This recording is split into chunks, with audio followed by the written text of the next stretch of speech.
Boa tarde, queridos irmãos. Estamos aqui reunidos com nosso irmão Márcio de Jagum, que hoje vai nos trazer conhecimentos importantes, esclarecedores, sobre questões ligadas ao sincretismo pré-colonial na África.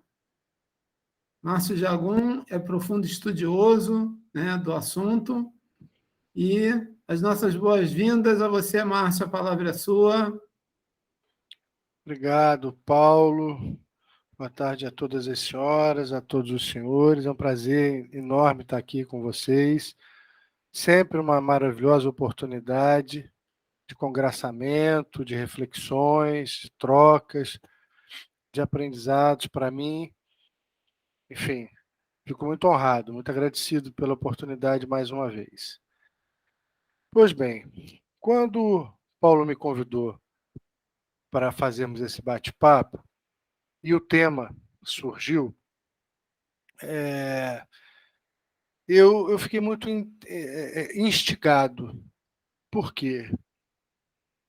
Nós somos pessoas criadas numa cultura ocidental. Por mais que nós busquemos espiritualidades plurais, por mais que nós façamos um esforço, um empenho de ampliarmos o nosso leque das percepções, nós temos um recorte transversal de uma cultura judaico-cristã. E não vai aí nenhum desdouro, nenhuma crítica àquela matriz, absolutamente. Mas isso é um fato histórico. O nosso Brasil, embora seja um Estado laico, adota feriados que são católicos, datas católicas. O Natal é uma data católica. A Páscoa, embora seja celebrada por outras religiões abraâmicas, como o islamismo, como o judaísmo, está dentro do contexto da Semana Santa católica, né? Enfim. E o que não ocorre com outros feriados de outras matrizes religiosas. Costumo, às vezes, quando toco nesse assunto, com os alunos, em sala de aula, falo assim, vamos pensar um casamento. Fechem os olhos e imaginem. 99,9% descreve uma noiva de branco dentro de uma igreja. Isso é nossa cultura. Repito, não é absolutamente não há nenhum problema em relação a isso, mas é importante nós percebermos o quanto a cultura católica, de certa forma, permeia o nosso imaginário, atravessa a nossa própria concepção de fé. Mas será que Deus é um? Será que Deus ou deusa, a geração universal, é a mesma entidade? Eu, pessoalmente, creio que sim. Eu, Márcio, imagino, sinto, me convenço de que há uma única fonte originária de energia vital. Mas não há dúvida. Ao longo das eras, as etnias, os povos, em regiões diferentes, percebem essa energia de maneira distinta, descrevem essa energia de maneira distinta, se relacionam com essa energia de maneira distinta e criam expectativas também diferentes. Não precisa ir muito longe. Na própria Bíblia Sagrada, o Deus descrito no Velho Testamento tem características comportamentais muito diferentes do Deus descrito pelos apóstolos de Jesus. Se no Velho Testamento ele muitas vezes é descrito como aquele que, para organizar o seu grupo, mandou pragas, como as pragas do Egito, no Novo Testamento, Jesus o cita como aquele que acolhe, que perdoa, que tem o gigantismo de ser onipotente, onipresente, enfim. Há percepções que mudam no mesmo grupo religioso, às vezes, ao longo do tempo. Há um problema nisso? Absolutamente. Fazendo uma metáfora, um paralelo, quem tem filhos, mais de um filho ou mais de uma filha, vai perceber ou vai refletir a respeito disso. A percepção que os filhos têm em relação aos pais muda. A percepção que o filho tem da sua mãe aos 2 anos de idade será diferente quando ele tiver 12, e quando tiver 22, e quando tiver 62.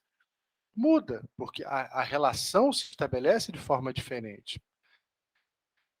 A mesma família, mesmo pai e mesma mãe, que tem, por exemplo, 3 filhos, possivelmente cada um desses membros da prole vai descrever o seu pai diferente, sendo o mesmo homem. Por quê?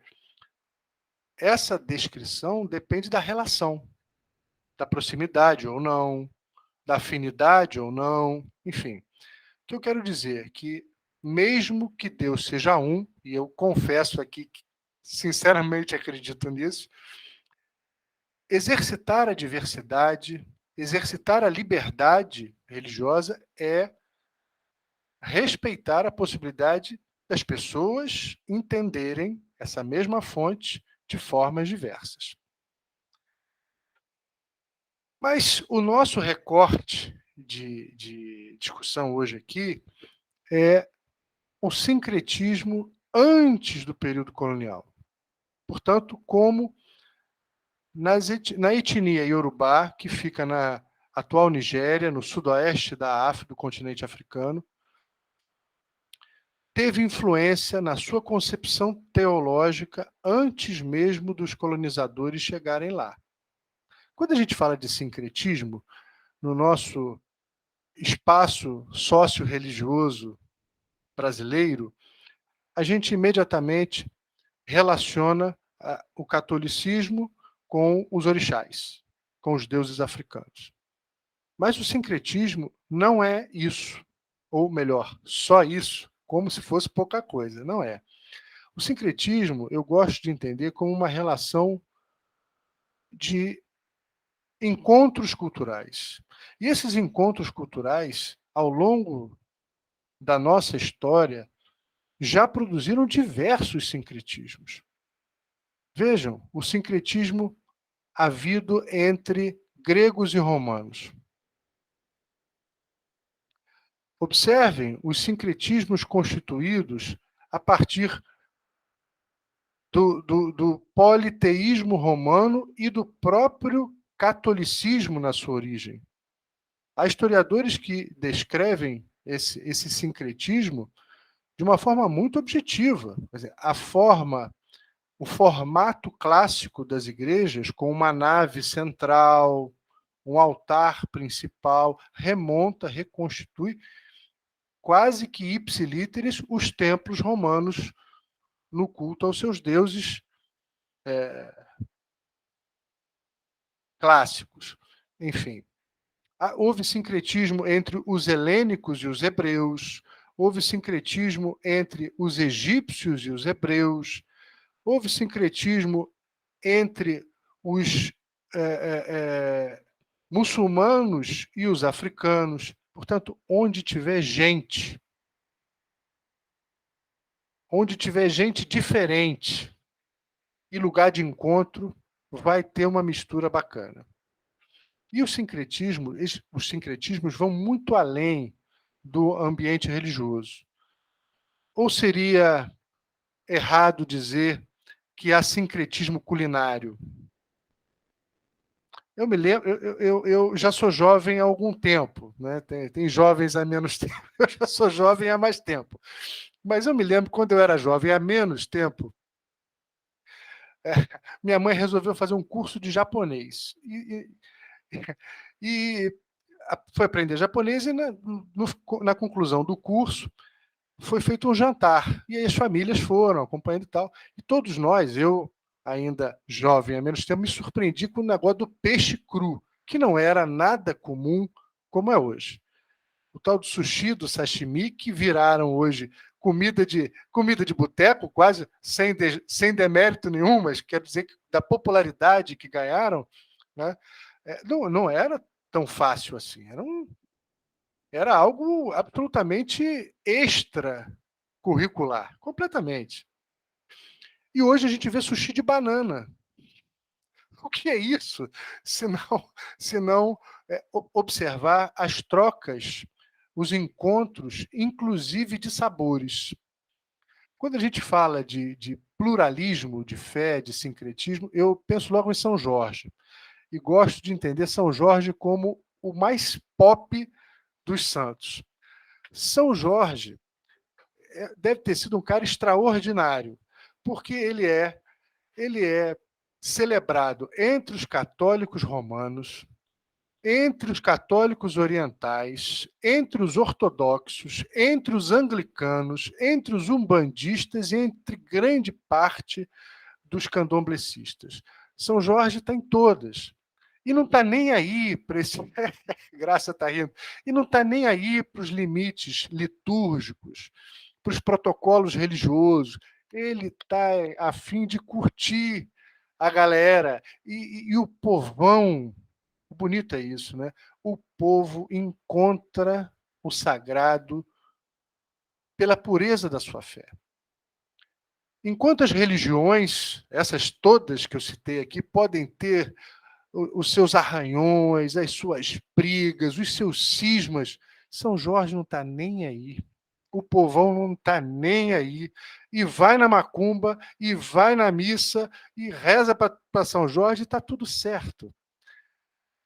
Isso é muito interessante, porque isso vai desmoronando um pouco as estruturas que a gente imagina, a gente idealiza, como se as religiões conseguissem ir no cartório protocolar a propriedade do sagrado. Márcio, olha aqui, na casa desse meu sobrinho, que está noivo, da minha sobrinha, aqui, ó, São Jorge, aqui no quarto que eu vim para cá por causa do barulho, olha, achei o máximo. Ele de origem de Umbanda e o pai do candomblé. Maravilhoso, maravilhoso. E São Jorge é muito popular aí entre os britânicos, né? Muito popular. Na Irlanda, por exemplo... Exato, na Irlanda, ó.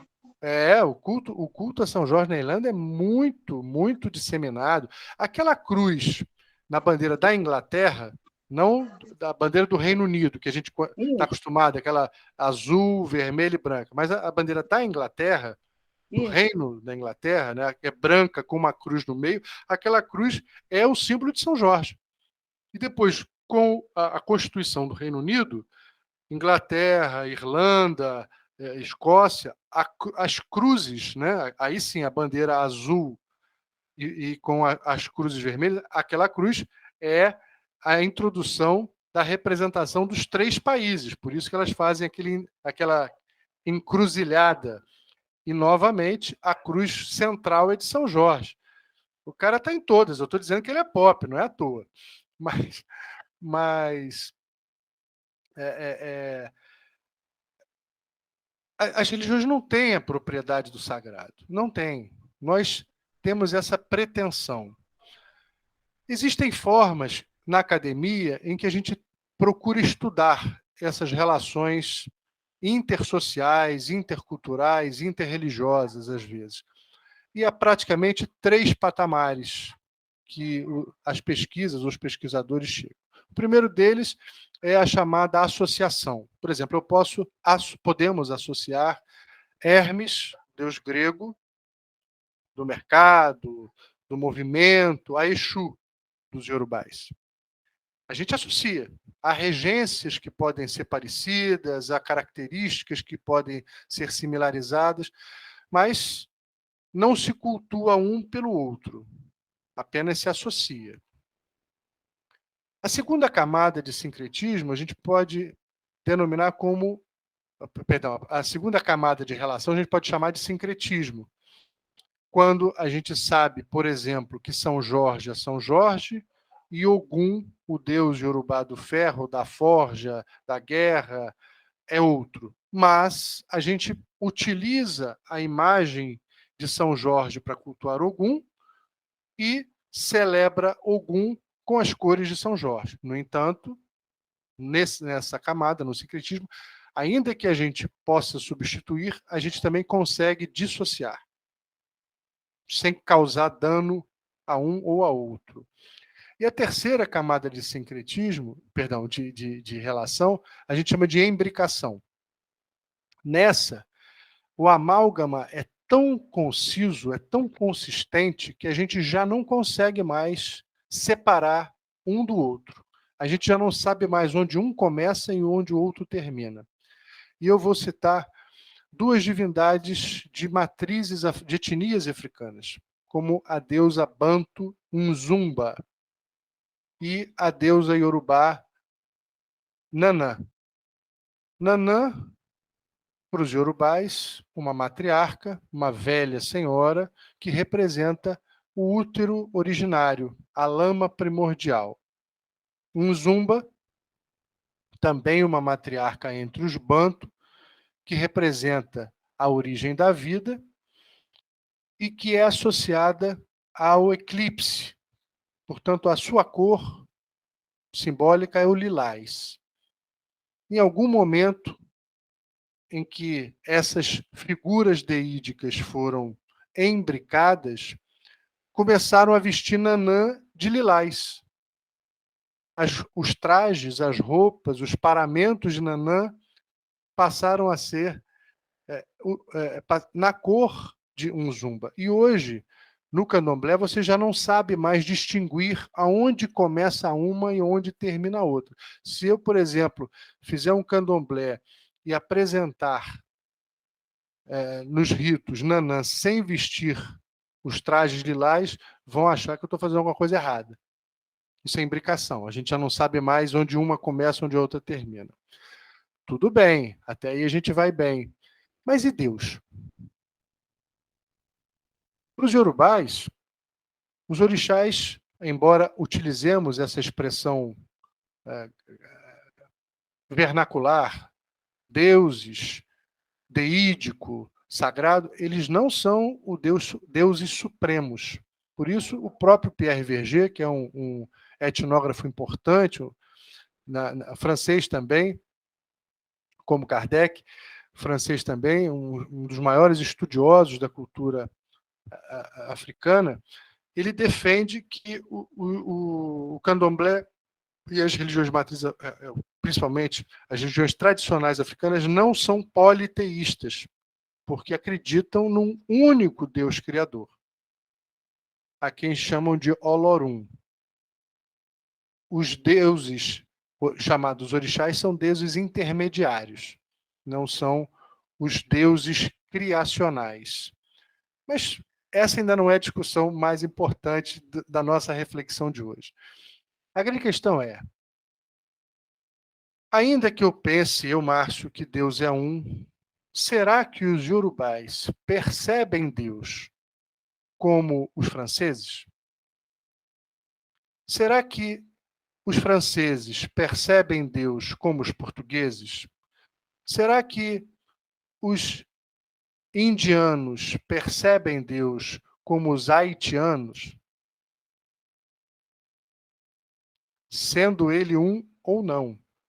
Como filhos olham para os seus pais e enxergam por ângulos diferentes. Mas até que ponto a própria cultura de cada um desses povos, assim como a cultura católica, como o catolicismo influencia na nossa católica, na nossa cultura, interfere, e aí não vai nenhum tom pejorativo, né?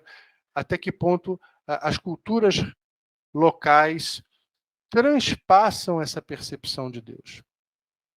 Será que Deus, ou percebido pelos iorubás antes da colonização, é da mesma forma percebido depois da colonização? Até que ponto a relação com os princípios católicos cristãos pode ter influenciado essa interpretação de Deus, essa relação pessoal com Deus. Repito, Deus pode ser um só e pode não estar nem aí para nenhum de nós. Mas e essa nossa relação antropológica? Relação de gente, de humanos. Tem algum recorte social, algum recorte cultural? Pois bem, entre os iorubais, diz-se que, conforme os pesquisadores, os historiadores, que a cultura deles tem entre 6 e 8 mil anos.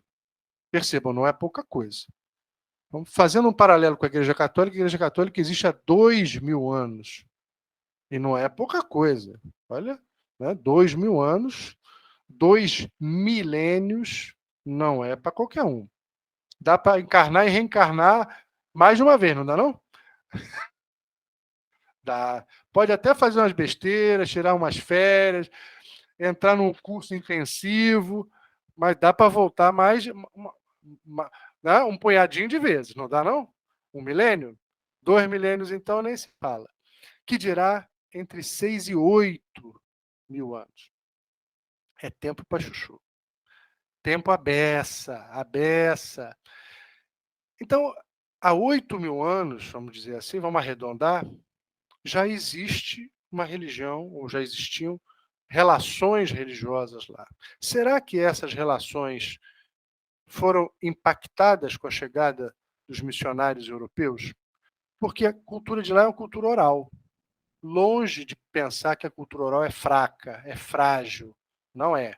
É tão poderosa que resistiu todo esse tempo, sem um livro, sem uma biblioteca, sem um arquivo, sem uma escola. Então, ela tem um borogodó, ela tem uma capacidade, ela tem uma resistência que nós, no Ocidente, ainda não conseguimos entender. Mas que é poderosa, é. Sobreviveu a colonização no continente e a escravização no Brasil. E a perseguição permanente, uma perseguição gerúndia, né? Que é contínua, não acaba. E resistiu. Então, alguma coisa tem de bom. Ninguém conseguiu queimar esses livros. Mas a presença do colonizador não foi uma presença amistosa, foi uma presença impositiva. Foi uma presença que teve, não há dúvida, um objetivo bastante cirúrgico, que era exatamente converter. Então, não interessava para o colonizador a manutenção das tradições. Antes, pelo contrário, eles entendiam que os cultos eram atrasados, que eram em desacordo com a sua percepção de Deus. Logo, a missão era a catequese, era a conversão. Ninguém chegou lá para conviver, tomar chopp junto e celebrar em conjunto as suas fés. Não. A missão era intervir. Portanto, a todo momento, desde a presença dos colonizadores lá no continente africano ainda, o objetivo era desconstruir a percepção de Deus que eles tinham e reconstituí-la a partir da premissa colonizatória. Percebem? Que há um objetivo aqui. Não é uma convivência. Não é uma paridade. Há uma busca de uma imposição hegemônica. Vale dizer que a Igreja Católica e a coroa portuguesa, por exemplo, celebraram um acordo chamado padroado. A ideia do padroeiro, né, o padroado vem dali. O que acontecia? A Igreja Católica até então, no auge da sua do seu poderio, ela intervinha sobre os reis europeus. Era um poder que se impunha sobre os reis. Não foi por acaso que, na Inglaterra, por exemplo, houve um rompimento. Eles não quiseram mais a Igreja Católica porque ela mandava mais que o rei. E a coroa portuguesa fez um acordo, chamado padroado. Vamos fazer o seguinte: vocês não mandam no rei. Ok? Ok. E aí? O que a igreja ganha? Bom, o acordo é o seguinte: vocês não mandam no rei, mas em todas as nossas investidas colonizatórias, só vocês poderão se apresentar como religião. Então havia uma exclusividade da Igreja Católica em todas as colônias portuguesas. E quem custeava isso? Quem custeava isso era a coroa portuguesa. Aqui no Brasil, por exemplo, durante todo o período da confessionalidade, todo o período em que o Brasil adotou a Igreja Católica como religião oficial, era o erário público que pagava o salário dos padres. Todo o clero era financiado pelo erário público, por conta do padroado. Muitas terras foram doadas em pagamento à igreja, acertando as contas do padroado. Muitas fazendas que eram, às vezes, restituídas pela coroa de investidores, né, eram repassadas às igrejas. Por isso a igreja no Brasil adquiriu tanto patrimônio. Isso ainda é da era do padroado. Portanto, a Igreja Católica tinha hegemonia. Durante o período da confessionalidade, ou seja, vamos chamar, desde o período colonial até o início da Primeira República, 1889, 1890, o Brasil foi um país oficialmente católico. É o período da confessionalidade. Nesse período, por exemplo, nenhuma outra religião poderia ter um templo com um letreiro na porta. Nenhum chamado acatólico poderia se casar se não fosse oficialmente, né? Não poderia ter um casamento oficial. Um acatólico não poderia ter. Nenhum culto acatólico poderia ser celebrado em português, tinha que ser na língua de origem, justamente para dificultar o acesso do povo.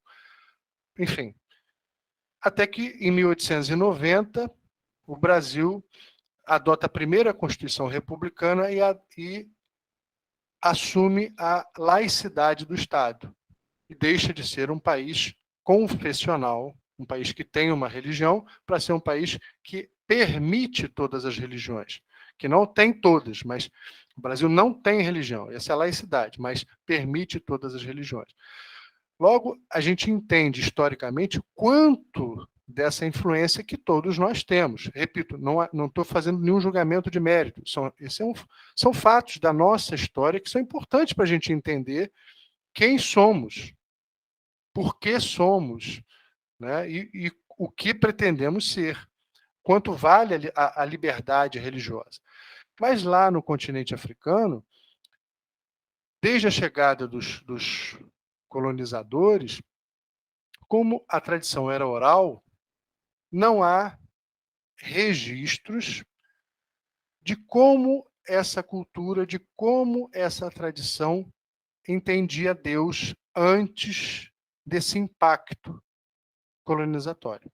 A gente não sabe como eles descreviam Deus, como eles percebiam Deus. Só que antes todas as narrativas foram registradas no tempo, pela oralidade.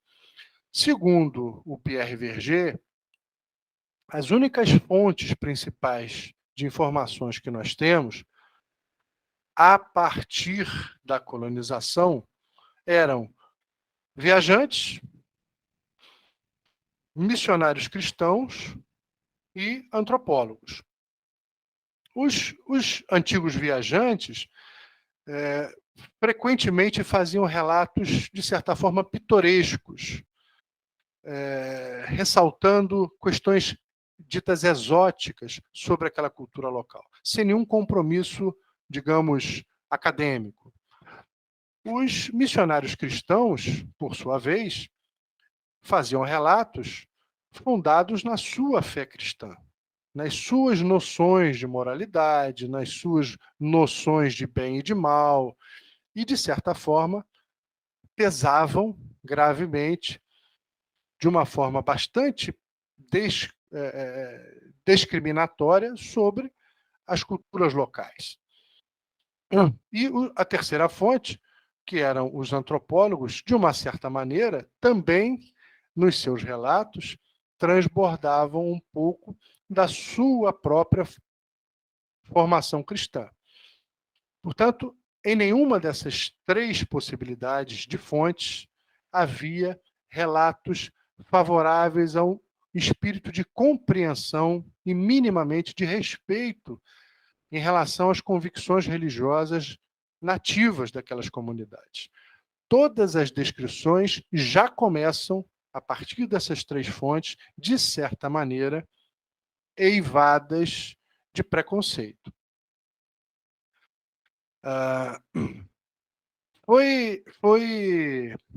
Fora da África, nada de preciso, nada de específico se sabia sobre a religião iorubá, por exemplo, antes do século XIX.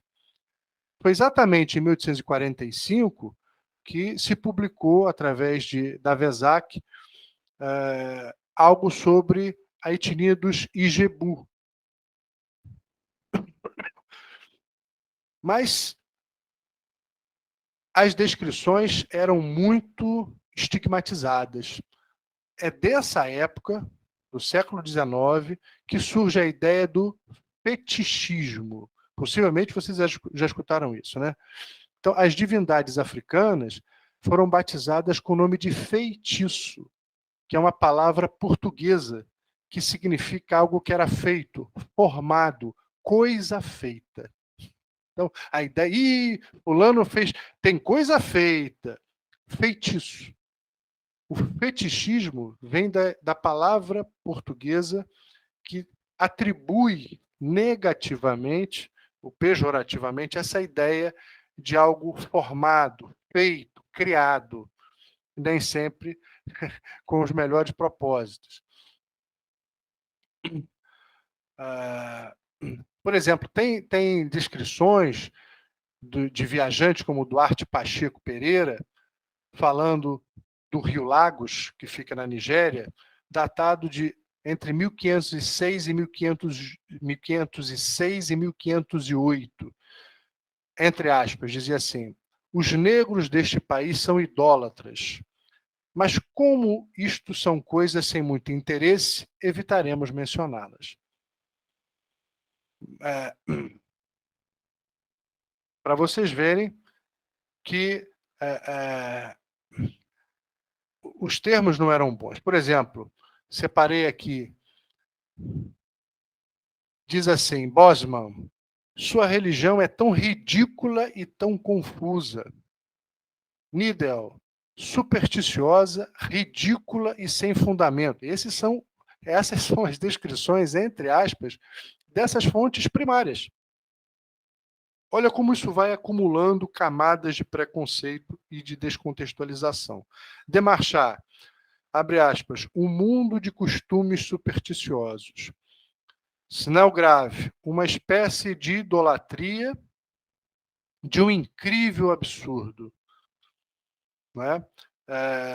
Charles de Brosses, num livro chamado O Culto dos Deuses Fetiches, ou paralelo entre a antiga religião do Egito e a atual religião da Nigéria. Foi publicado em 1760. Usa a expressão fetichismo desde 1760. Enfim.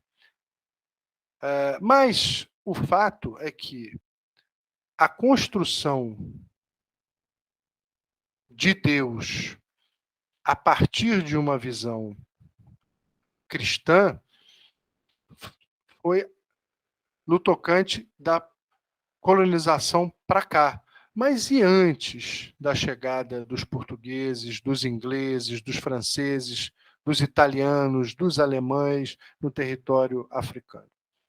Na Nigéria, por exemplo, na atual Nigéria, já havia uma interface muito importante do islamismo. Na verdade, os portugueses iniciaram a evangelização cristã durante o século XV na Costa do Ouro e no Benin. Em 1644, os capuchinhos alemães tentaram fundar uma missão no Benin. Comerciantes ingleses, holandeses, já tinham, entre eles, presença de católicos. Mas o islamismo chega muito antes. Há registros de que um primeiro rei africano daquela região já tenha se convertido ao islamismo, foi o rei Gibril, do país Nupê, em 1770. Em 1770. Ora, se um rei de um pequeno país se converte a determinada religião, obviamente, há um formador de opinião com autoridade que tem uma deliberação, uma percepção diferente e vai influenciar os costumes, a moda, a teologia, a cultura. Não há dúvida disso. Mas a relação, por exemplo, de bem e de mal, a relação, por exemplo, de acerto e pecado, a relação, por exemplo, de propósito de vida, a relação, por exemplo, de sobrevivência à morte, são todas noções que vão se entrecruzando, se entrefaceando com todas essas trocas culturais. Uma vez o aluno perguntou, então tá, professor, então como é que era o Deus Yorubá antes? Eu falei, não sei. Eu não tenho a pretensão de dizer como era, que Deus puro seria esse. Ou seria um Deus sempre puro e aos olhos dos homens vai tendo percepções turvadas pela nossa imperfeição, pela nossa impureza. Essas são questões extremamente importantes. O que eu quero dizer, por exemplo, que o traje que a gente está acostumado a ver os candomblecistas usarem, com aquele gorrinho na cabeça, aqueles chamados abadás, que entrou até para o carnaval do axé, não sei o quê, o abadá, aquela roupa comprida, aquela espécie de camisolão, é um traje típico muçulmano. Uma das expressões, inclusive gramaticais e litúrgicas, teológicas, mais importantes para os iorubás, que é o conceito da paz. A palavra é alaafia em Iorubá. Alaafia. Foi cantada agora no carnaval da Grande Rio, associando Exu, Aláfia, enfim. Aláfia é uma palavra, um vocábulo iorubá, quer dizer paz. Mas a etimologia, a origem dessa palavra é árabe, Aleph. Vejam como a gente está indo longe, sem sair muito de perto. Não é? A gente tenta encontrar distâncias, a gente tenta estabelecer muros, a gente insiste em forçar protocolos, em impor liturgias, em brigar por verdades.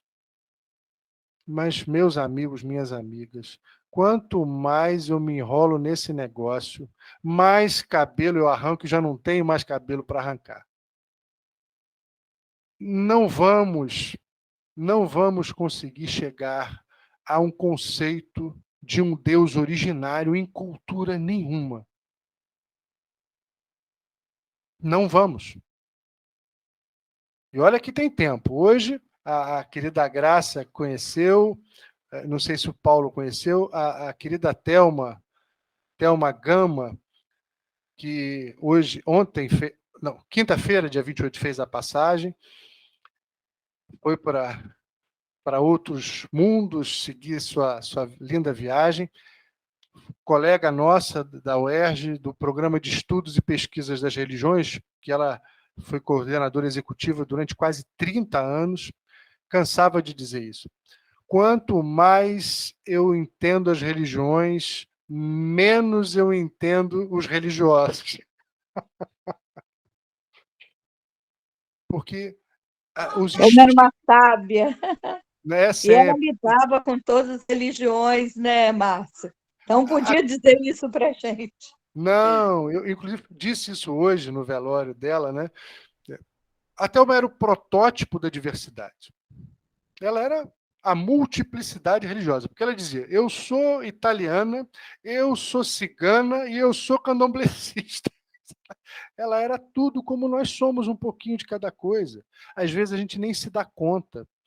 Às vezes a gente repete hábitos, a gente perpetua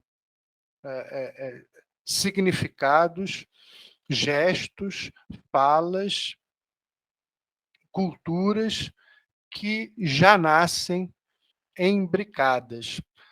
E pensar que esse sincretismo aconteceu exclusivamente entre o catolicismo e as matrizes africanas é também um grande equívoco. Eu já citei exemplo de sincretismos intra-africanos e vou citar um sincretismo entre africanos e indígenas. Não sei se vocês já tiveram oportunidade de conhecer, de ver, mas existe no panteão dos iorubais uma divindade chamada Omolu, ou Obaloaiê, o que se veste de palha. Não é? Omolu tem como regência entre os iorubais a saúde e a doença.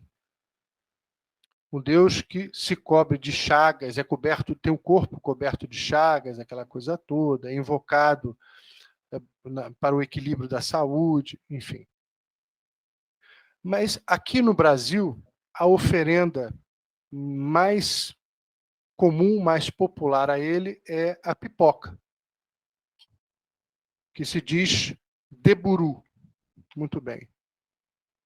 Mas eu tive na África, nessa região, tive a oportunidade na África. E como eu sou de Obaloaiê, óbvio, quis dar um pulinho lá para saber como é que é a terra de papai.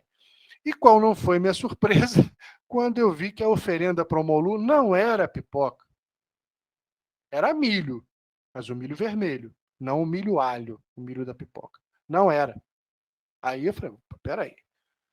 Estranho isso, né? Mas para mostrar para vocês aonde é que eu cheguei, eu queria mostrar uma imagem. Paulo, tem como você liberar para mim a apresentação de uma imagem? Seria possível, por favor? Consegue? O nosso mestre de imagens aqui é o Itamar. Ele hoje não está presente. Não tem problema. Depois eu mando para vocês, então. Então, comecei a pesquisar. Falei, mas peraí. Aí me deparei com o seguinte: na África não existia o milho alho.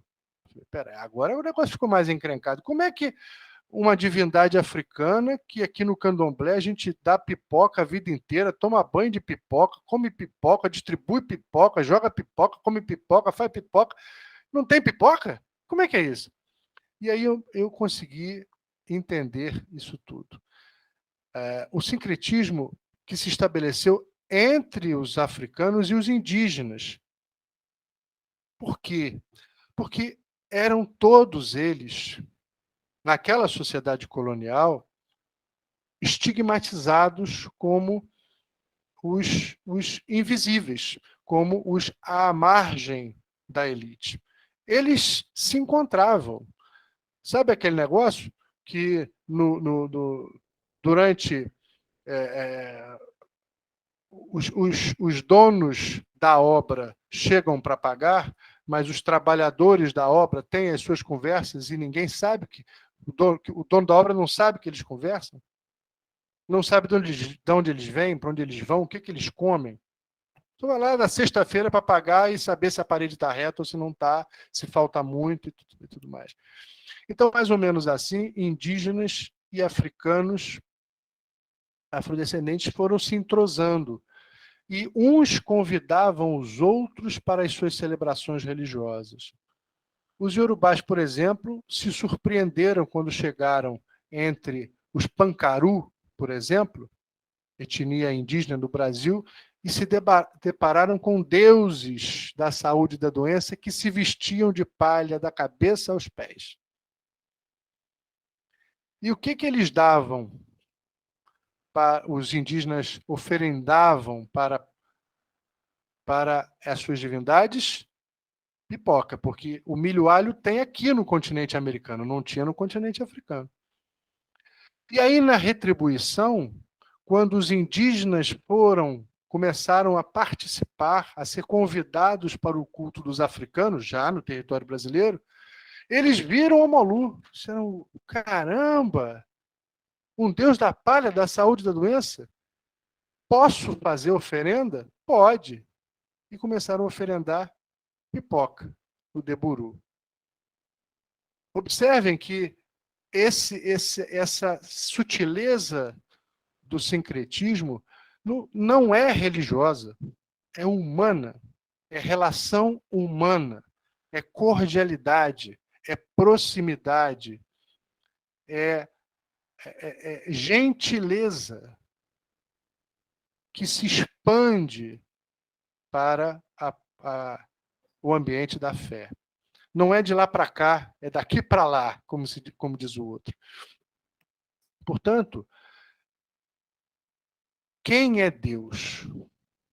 Como é Deus? A forma que ele tem, o sexo que ele possui, o que se espera dele, assim como a relação estabelecida entre as forças intermediárias, sejam eles santos, entre os católicos, homens santos, entre os islâmicos,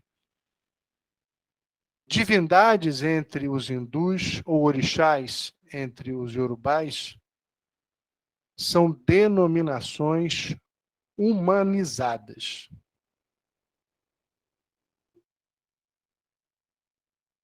Nunca soube de um Deus supremo que se sentou e escreveu um livro sagrado. Ele pode ter intuído, mas ele escrito não se tem. A Torá, a Bíblia, ainda os 10 mandamentos, o Corão, foram textos inspirados, mas jamais redigidos pelo Ser Supremo. Tenha ele o nome que tiver. Portanto, toda essa discussão, toda essa reflexão que, gentilmente, o Paulo e vocês emprestaram os ouvidos até aqui a mim, tem como único objetivo propor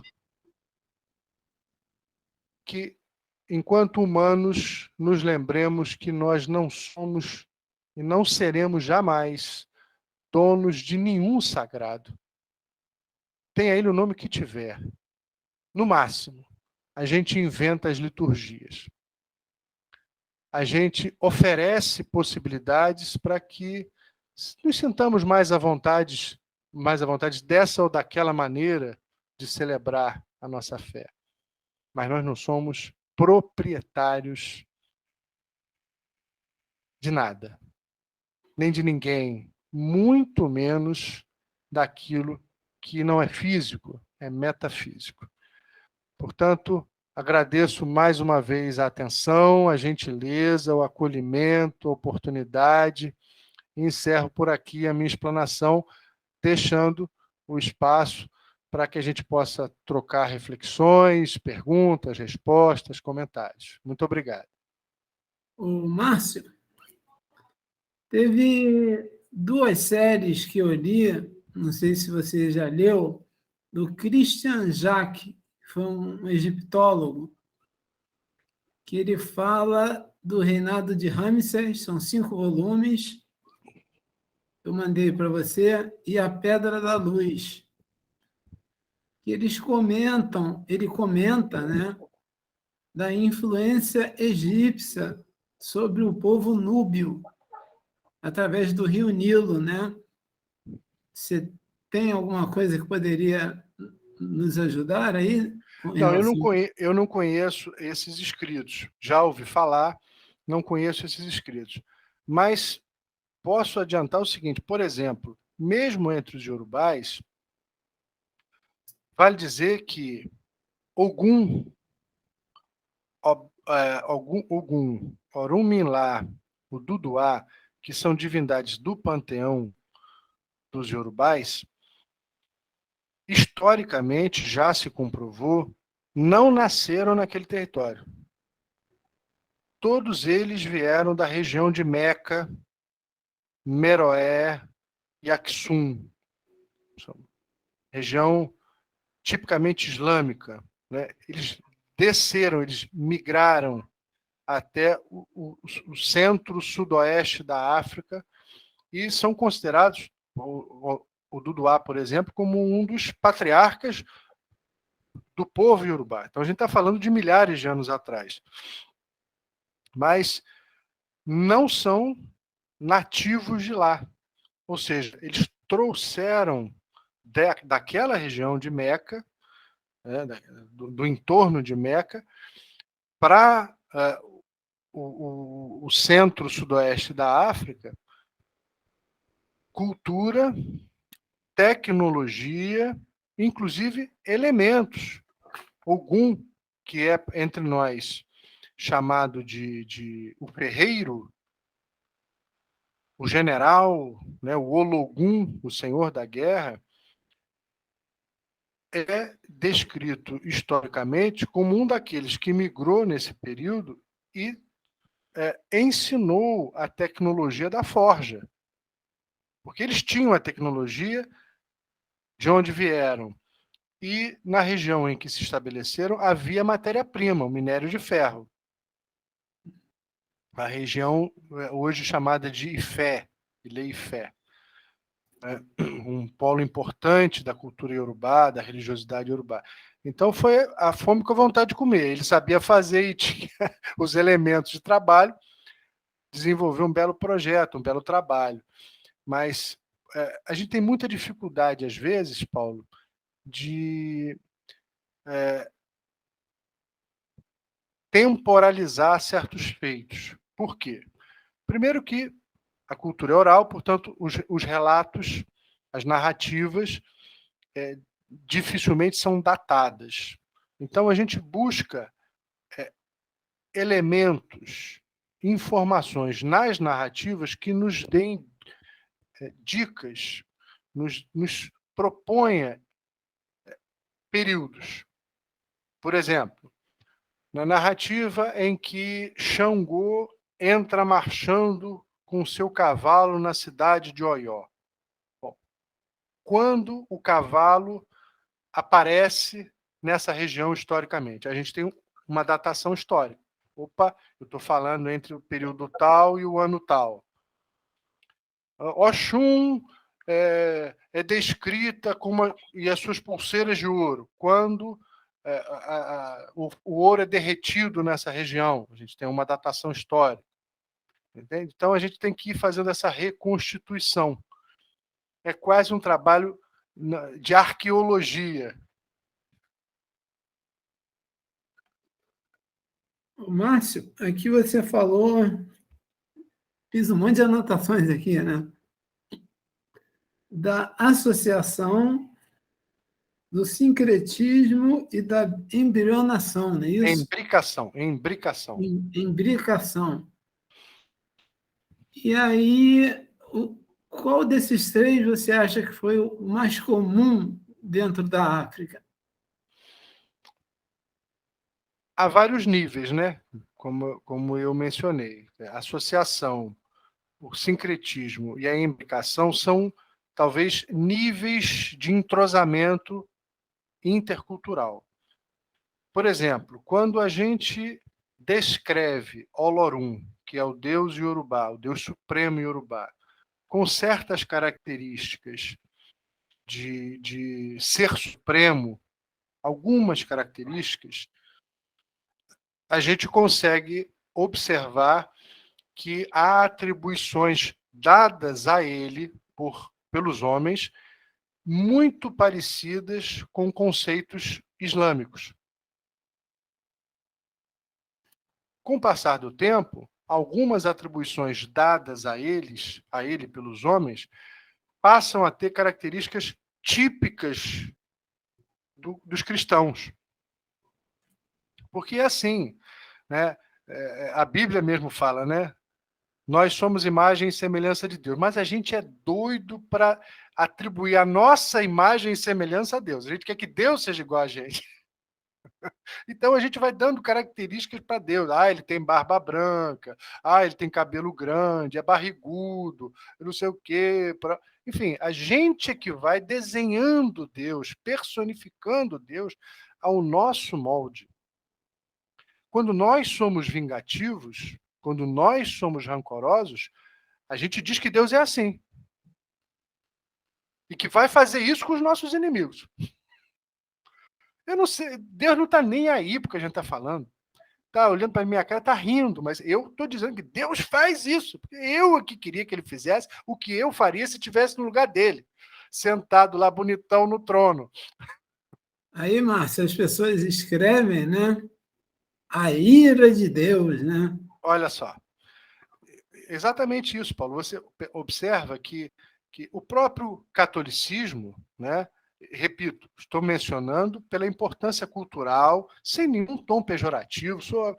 Pessoalmente, sou muito amigo do cardeal, tenho muitos amigos padres, muitos amigos pastores, não tem nada contra o cristianismo, contra o catolicismo em especial, mas a gente precisa entender esses processos históricos. O próprio catolicismo ele fez essa autoleitura. E o catolicismo mudou muito. Se a gente perceber o catolicismo que se impunha hegemonicamente no período colonial, para o catolicismo de Paulo VI para cá, com um discurso interreligioso, com um discurso de agregação, e com o Papa Francisco hoje, parece até que são religiões diferentes. Percebe como a própria religião vai fazendo uma releitura de si própria? E isso eu acho sensacional. Acho isso ótimo. Que bom que as religiões fazem essa autocrítica. Nem sempre essa autocrítica, essa dor de cotovelo é levada a público. Mas nós fazemos. Que bom que nós fazemos. Não há dúvida que há movimentos pentecostais e neopentecostais que se insurgem contra os absurdos fundamentalistas. Não há dúvida que há movimentos candomblecistas que releem certas atitudes, assim como umbandistas, certamente entre os espíritas, ouso dizer, porque nós, humanos, é que colocamos defeito na religião. Aliás, nós que inventamos esse negócio. Enfim, então, a possibilidade dessas adequações eu acho extremamente importante, favoráveis mesmo. Notem, cito novamente a Igreja Católica pela influência cultural que nós temos. A Igreja Católica, há anos atrás, rezava a missa em latim, hoje reza em português. Não é? Olha as missões católicas, como se diferenciam das catequeses coloniais, das missões coloniais. Que bom, mudou muito, mudou para melhor. A meu ver, a minha modesta forma de entender. Não sou um teólogo cristão, não sou católico, mas enquanto cidadão e estudioso da religiosidade brasileira, consigo notar e preciso registrar mudanças de comportamento a meu ver, positivas. A igreja, por exemplo, não aceita o casamento de padres. Há discussões internas, hein? Muitas discussões internas. Há muitas correntes que são a favor, mas ainda são minoritárias. O que a igreja fez? Criou essa possibilidade aos ministros, ao diaconato. Então, os diáconos já podem casar. Os diáconos fazem quase tudo que um padre faz. Aliás, fazem tudo que um padre faz. E fazem uma coisa a mais. Podem casar. Ou seja, a igreja... o viúvo, eu conheço 2 padres que, viúvo, fizeram né? E agora são padres, fizeram todo o estudo, então já mudou. Eles rezavam também de costa, além de latim, era de costa para o público. Aí puseram a mesa e eles, além de passar para o português, eles falam para o público agora de frente. Mudou muito, né? Mudou muito. Enfim, me desculpe, Paulo, acabei me estendendo demais aí no comentário. Não. Uma outra colocação, Márcio.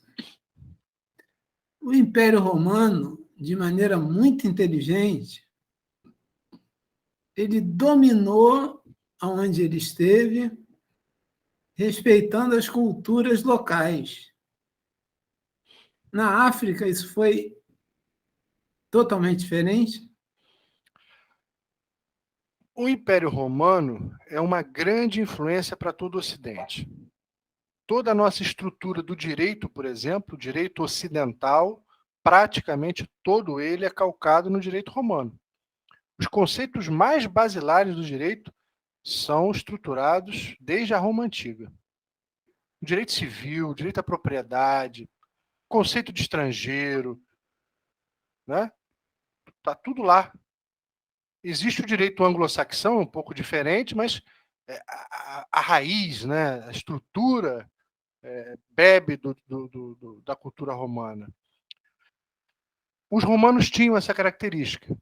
Eles invadiam e, em muitas ocasiões, não todas, até porque o Império Romano foi vasto demais territorialmente e longo demais temporalmente.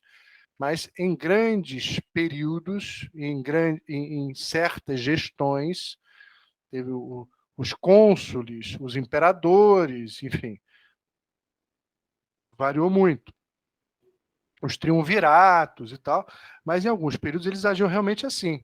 Eles tomavam o território, mas mantinham vivas as autoridades locais, permitiam a fé, o culto local, só queriam ter o poder da administração e auferir lucros. Muito bem. Mas eles tinham uma outra característica, e essa também influenciou muito o Ocidente nas suas aspirações expansivas, invasivas, e não foram tão amistosas. Eles fomentavam guerras.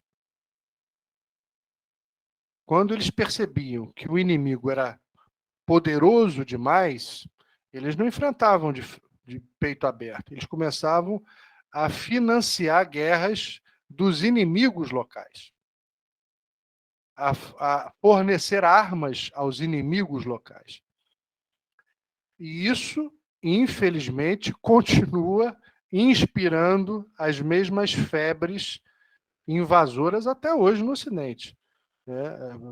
As chamadas potências agem exatamente dessa maneira. Quando podem, passam por cima, quando não podem, começam a financiar guerras que vão criando rachas, que vão ruindo o poderio local.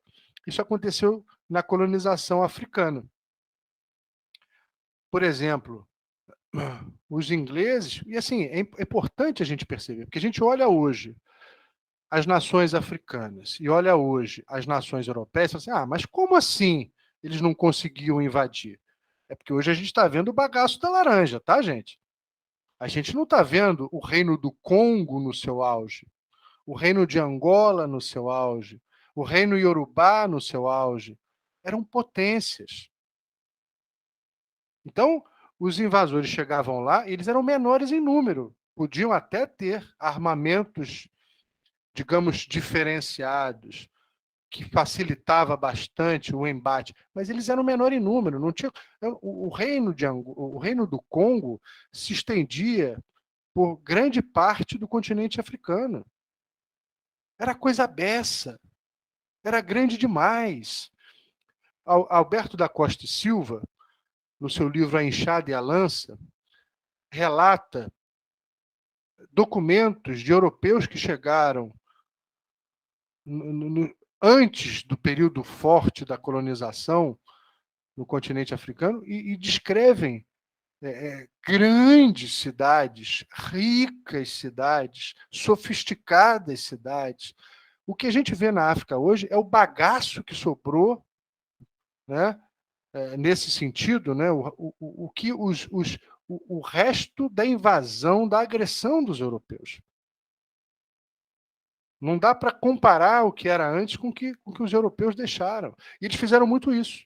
Por exemplo, eles fomentavam guerras, atiçando as rivalidades locais e financiavam conflitos, revoluções, guerrilhas, davam armas. Aqui mesmo, os portugueses fizeram isso no nosso território brasileiro. Muitas etnias indígenas foram financiadas pelos portugueses contra outras tribos que eram financiadas pelos holandeses, pelos franceses. Então, a Guerra Fria não é uma invenção moderna. São reproduções ainda das características do Império Romano. Para a gente ver como a gente repete as mesmas pretensões agressivas, invasivas, de tanto tempo atrás.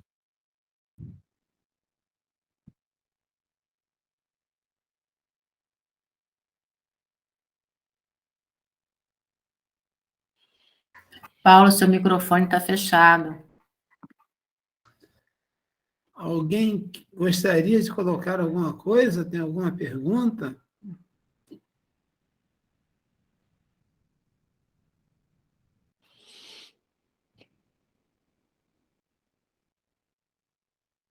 Esse silêncio mata.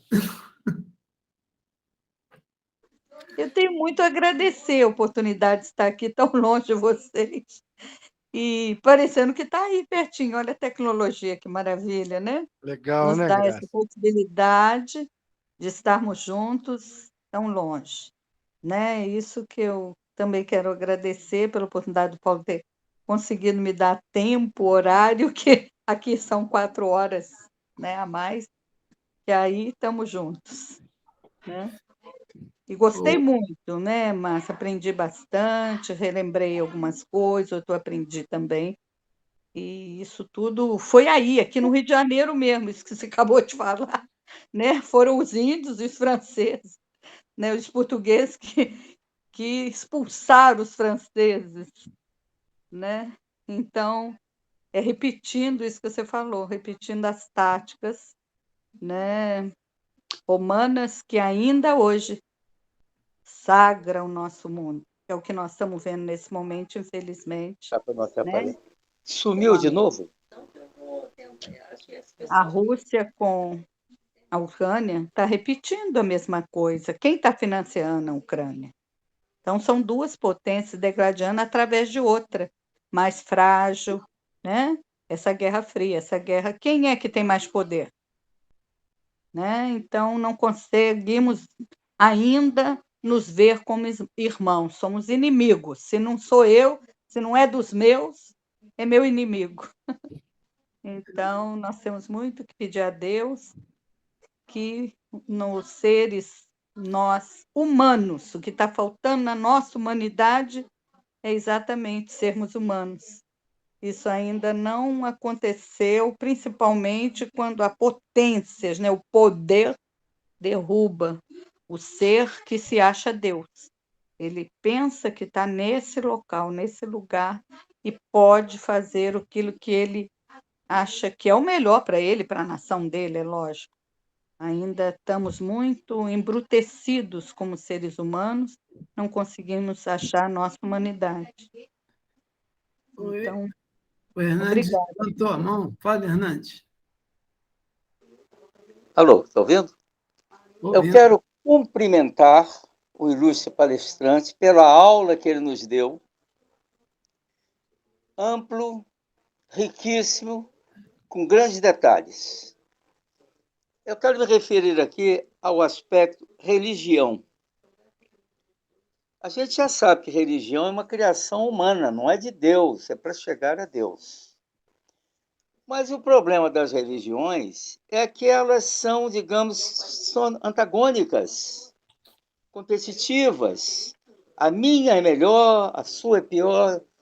Resultado, eu sinto que as pessoas, muitas pessoas credenciadas, vão deixando o aspecto religioso, religião, buscando uma ligação direta com Deus. E Deus, segundo o expositor, com uma variação considerável. Mas aquele Deus que a gente concebe, tudo bem. Eu devo confessar de público que eu, Igreja Católica, doutrina espírita, hoje a minha religião seria universalidade. Respeito a todas as religiões, não vou discutir esse assunto, mas eu acho que eu já não tenho uma religião. Porque enquanto for a religião discursiva, uma distanciada do campo prático, caritativo, ir para a rua, dar comida aos famintos, às pessoas que não têm dinheiro para comprar com isso, não dá um trocadinho. Então, para que serve a religião nesse caso?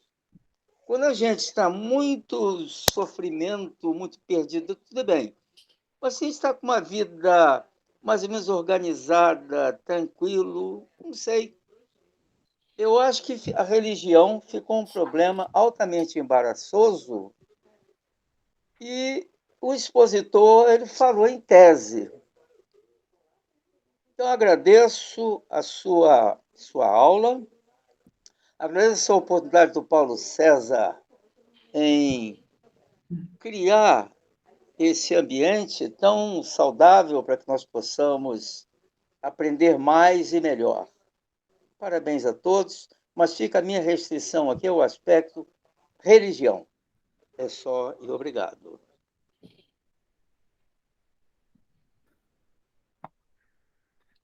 Posso fazer um comentário, Paulo, se você me permite? É claro, fica à vontade. Hernandes, eu vou te falar um negócio. Eu sou religioso, sou candomblessista. Mas eu estou muito convencido de que nenhuma religião é necessária. Eu tenho esse convencimento. Mas acho que elas são úteis. Eu entendo as religiões como boletos. Vou te explicar por quê. Há alguma dúvida de que um indivíduo adulto, vamos botar lá seus 18, 20 anos, quando entende que tem que sobreviver nesse mundo cão, tem que ter uma aposentadoria, o dia que ele parar, alguma coisa que impeça esse rapaz ou essa moça de 20 anos assim, mas eu quero me aposentar com 60 anos, vou depositar X reais por mês, vou aplicar e ao final dos 65 anos eu vou estar lá, os 60 anos, vou estar lá com a graninha aplicada que vai servir para mim como aposentadoria. Alguma dúvida de que a pessoa pode fazer isso? Nenhuma. Mas conhece alguém que faz? Eu não conheço. Eu acho que a religião é exatamente isso, é o boleto. É aquilo que chega para a gente paga, a gente se lembra, a gente se compromete, a gente inclui na nossa agenda, no nosso compromisso. Então, repito, eu estou convencido, em que pese seja eu mesmo religioso, sacerdote da minha religião, acho que todas as religiões são dispensáveis. Qualquer um pode se manter equilibrado, qualquer um pode se manter harmônico, qualquer um pode ter ética, pode ter moral, pode ter princípios, bom comportamento, sem frequentar religião nenhuma. Mas a religião nos ajuda de forma útil, porque ela nos dá parâmetros, ela nos dá... É o porto seguro que a gente, de uma certa maneira, se inspira, se escora nos momentos que dá aquela dor de barriga, em que o calo aperta, a gente se aproxima, em bom português. Então, elas podem ser dispensáveis, mas acho que ainda são úteis. Bom, gente, só para terminar, eu queria trazer uma frase de Emmanuel, mentor de Chico Xavier, no prefácio do livro Nosso Lar. E ele fala: mais do que espiritismo, mais do que espiritualismo, a humanidade precisa de espiritualidade. E pedir ao nosso irmão Márcio para fazer um encerramento para a gente, por favor. Maravilha, muito obrigado. Vamos elevar os nossos pensamentos ao nosso sagrado, relembrar o poder da espiritualidade que habita em nós, o poder da espiritualidade que nos envolve, que nos inspira, emanando os melhores sentimentos de paz, de perdão, de amor, de gratidão, de saúde, de esperança, a todos aqueles irmãos, a todas aquelas irmãs que se encontram em aflição. Que esses mesmos sentimentos possam apaziguar o nosso espírito, possam se derramar sobre o nosso corpo, sobre os nossos lares, e que esses sentimentos sejam sempre vibrantes, pulsantes, inspiradores, a cada respiração nossa, a cada gesto nosso, a cada palavra nossa, a cada passo, que sejam passos seguros, gestos serenos, sentimentos amenos, em busca dessa paz que se encontra tão perto de nós. Axé. Isso.